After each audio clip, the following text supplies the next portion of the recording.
Hello Internet, and welcome to my live reaction for Black Butler, chapter 188.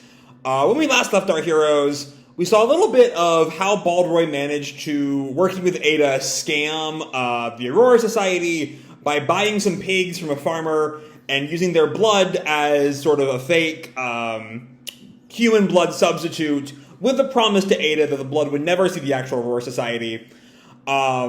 And somewhat unfortunately, the Aurora Society caught on to Baldroy's trick a little too quickly. Didn't do too much damage. That part in particular did not do too much damage to Baldroy, as he was still able to snipe the two Aurora Society guys and scare the delivery guy away from the clearing. And just as he was heading back to the sanatorium, patting himself on the back for a job well done, he felt a sudden sharp pain in his back as Layla stabbed him through the back, the little nun girl. So we'll see what's going on with that. We'll see, how she factors into this whole thing. Now, let's dive right on in chapter 188, The Butler Foggy. And our picture here is, I actually really love this cover image. It's one of my favorites in a while, I think. The contrast between the, angelic Layla in the top half, straight up with a halo, and then halfway down the picture, you see her sitting on a throne of skulls. It's just a good fucking image. A miracle brought by a precious donation. Chapter 188, The Butler Foggy. We pick up where we left off with Baldroy on the ground. He seems to be looking up at Layla. I don't think Baldroy's dying here. That's still my theory. But Layla, holds her knife. What a lovely smell.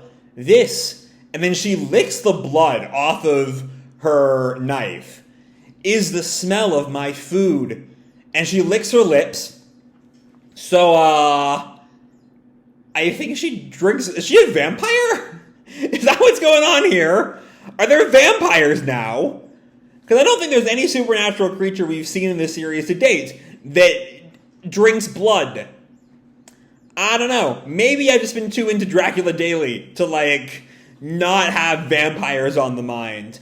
But anyway, oh shit, she then just dives right on into Baldroy's back, biting into, I think this is where she stabbed him. She might straight up be a fucking vampire. Is that what we're dealing with now? I mean, I guess vampires aren't that far out of the realm of possibilities. It's been a while since I read the Emerald Witch arc, but as I recall, that at least played around with the idea that there were werewolves. I think that was all part of the mustard gas hallucinations or something. But, even, so it might just be Yana playing around with the idea that she's a vampire, but also, vampires aren't that impossible, given everything we've seen.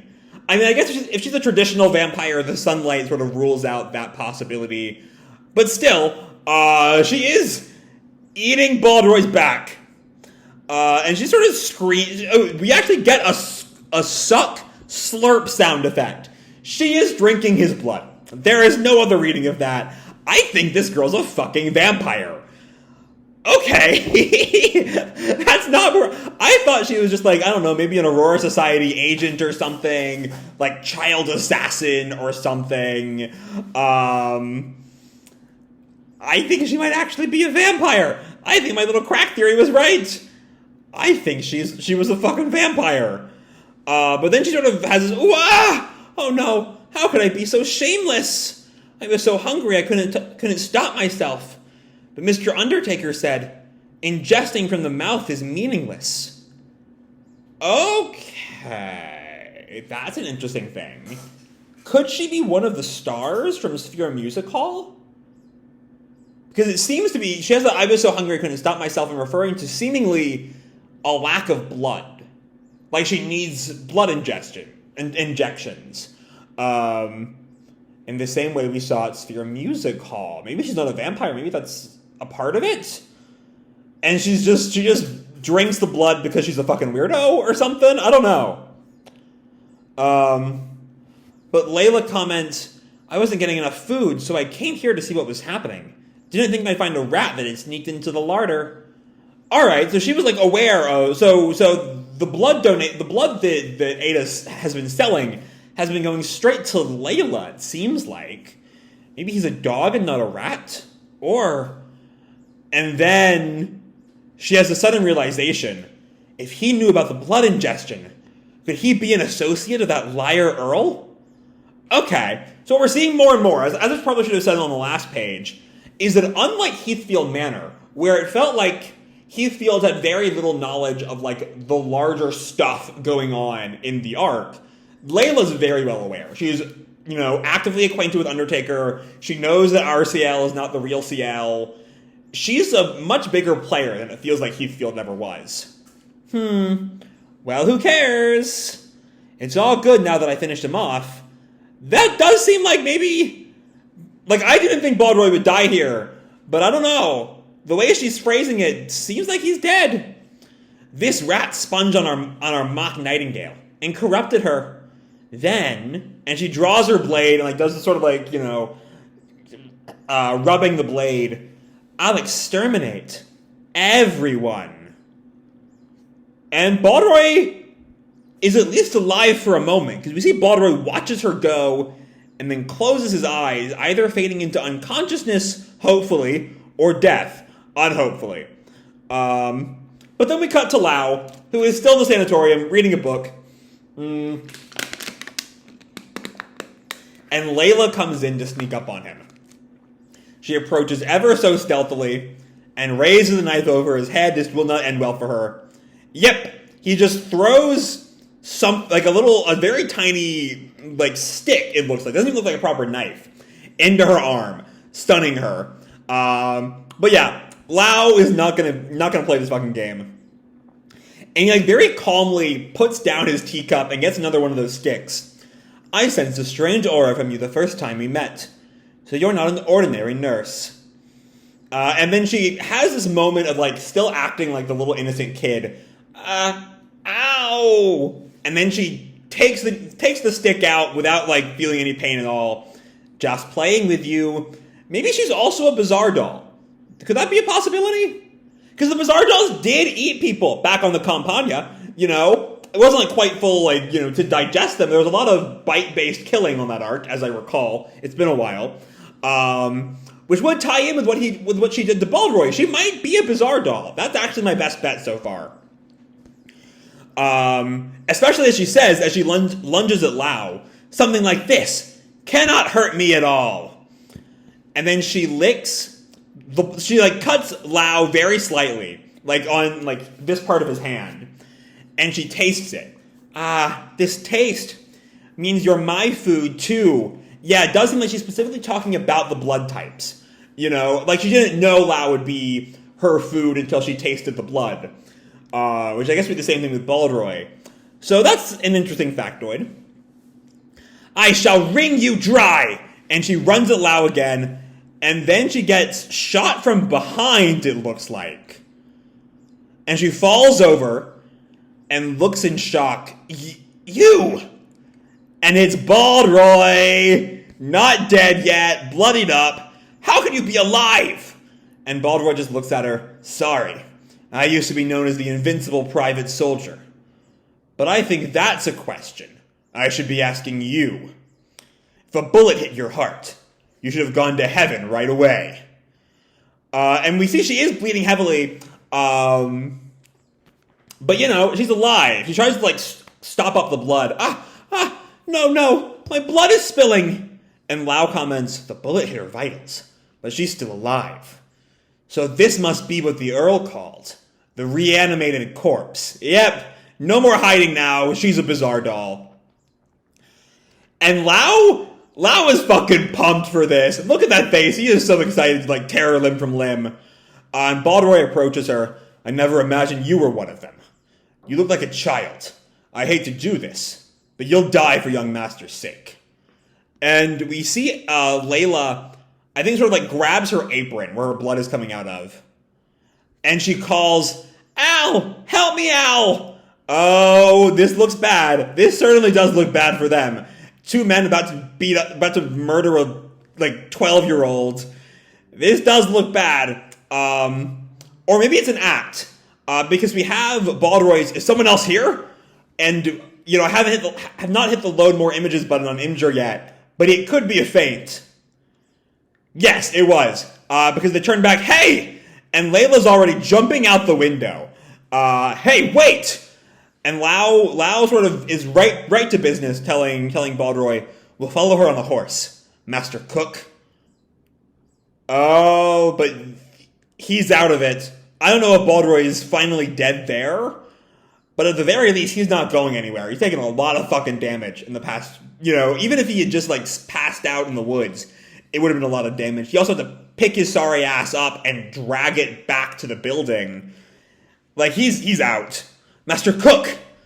And then we cut to Layla running through the woods. This is awful! Al, you fool! Why didn't you rescue me? I'll tell Lord Ciel! And then Ada, hearing the commotion, barges into Lau's room. What was that gunshot? And she sees the damage done to Baldroy. What on earth happened? And Lau tells her, he was stabbed deeply in the back and has lost a lot of blood. And Ada, is right into nurse mode, goes to Baldroy, pull yourself together. And she gets a feel for him. Clouded consciousness, profuse sweating and shaking. He's about to die from blood loss. If we do nothing, we're going to see I think it's going to turn to a bit of a conflict here. Because Ada's next line is, lend me a hand. We'll take him to the operating theater now. Which I don't think Lau is going to be on board for. Lau is going to say, my job is to kill Layla. Is to deal with the problem, and if Layla dies, that might solve the problem. Baldroy is secondary to the actual job. And that's going to lead to a conflict right here, is my best bet. And Baldroy wakes up. He's barely conscious. We see through his eyes, and we see a very blurry Ada. And there are words there, but they can't be made out. Someone's shouting. What's she saying? Can't hear her. My hands and feet are freezing cold. My eyes are blurry. But he has just enough strength to raise his hand to Lau. And Lau asks, Master Cook? And he says, tell young master, this sanatorium. Is Baldroy actually about to die here? Will never again give blood to them. Please. And Ada stops him. Don't speak! Which is the thing you say right when someone's right about to die. I think Baldroy's actually gonna fucking die. I couldn't. And we flash back to the moment the servants all decided to side with RCL. Years ago from our timeline. I couldn't collect my wages after all. Young master, I'd like to ask for leave. And he limps. His arms fall limp. And I think this is Lau, surprisingly, honestly, calling Master Cook to be continued. So, Baldroy just died. That's a thing. We all just saw that.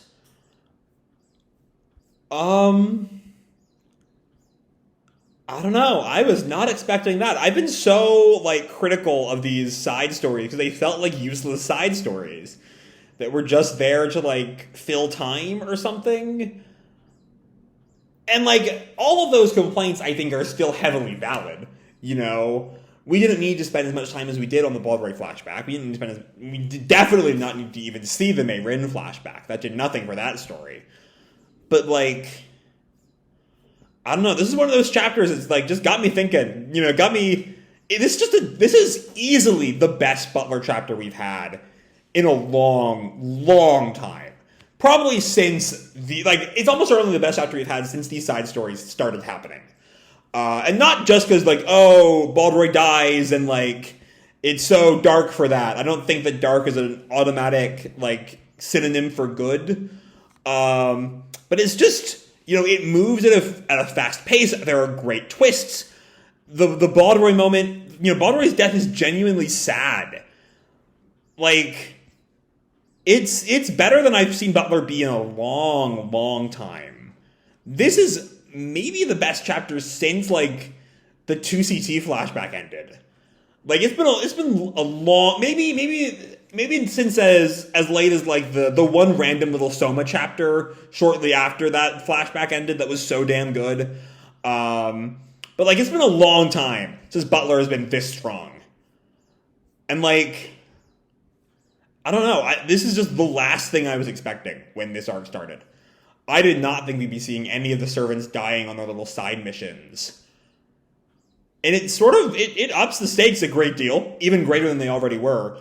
But God. I mean, there's a whole other, like, first 15 pages, first 15 or so pages of this chapter to talk about before I get to Baldroy's death. Oh, that's my medicine alarm, ignore that. But, like, it's just good.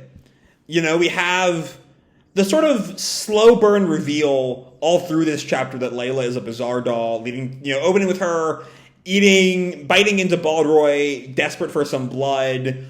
The fact she's an open colleague of the Undertaker and real CL. You know, maybe I should have worked out the bizarre doll thing a little quicker, but, you know, it really does just slowly build up. It builds up, and, like, the moment I thought it was really good. Like, the moment I realized just what she was just a great bit. And then Baldroy has one last shot at her to do some real damage, but, you know, it doesn't actually finish her off, and he kind of dies in the effort. Like, God, I don't know.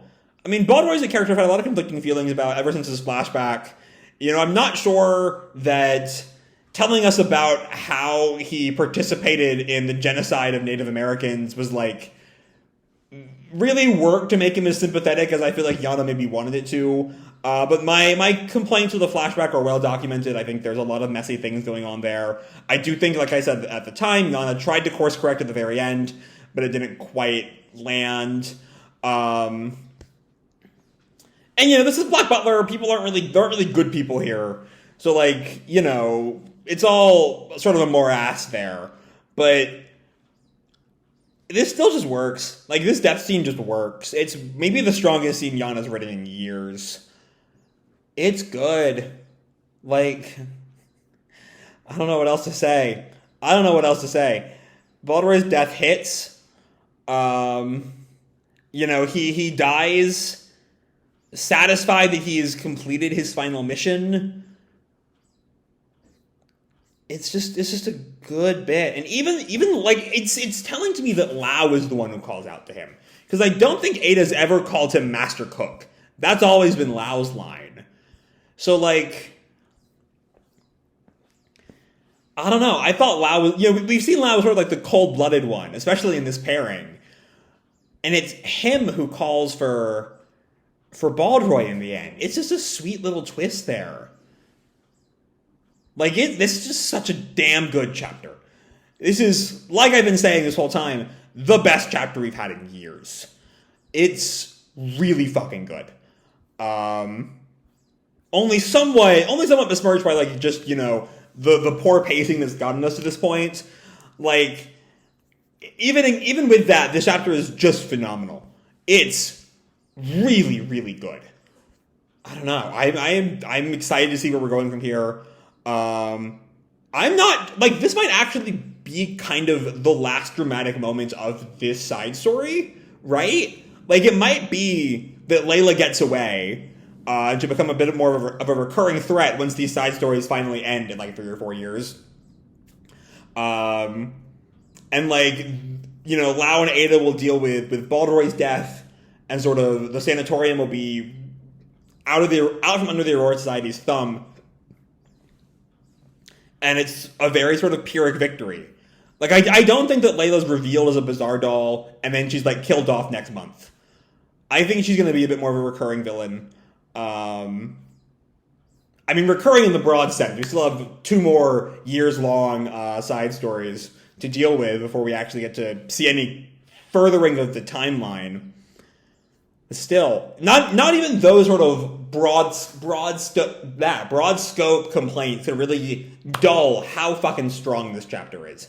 Because this is just a damn good chapter. It is just really, really good. Better than Butler has been in a long, long time. And I've been repeating myself for a while. But like that's just true. This is as strong as Butler has been in years, I'd argue. And God, I don't know where we're going from here. I'm probably more excited than I've been for Butler since like, you know, we got into these side stories. Like, this is good, and I'm hoping that Yana can sort of keep up this momentum going forward, because holy shit, she really just killed off Baldroy.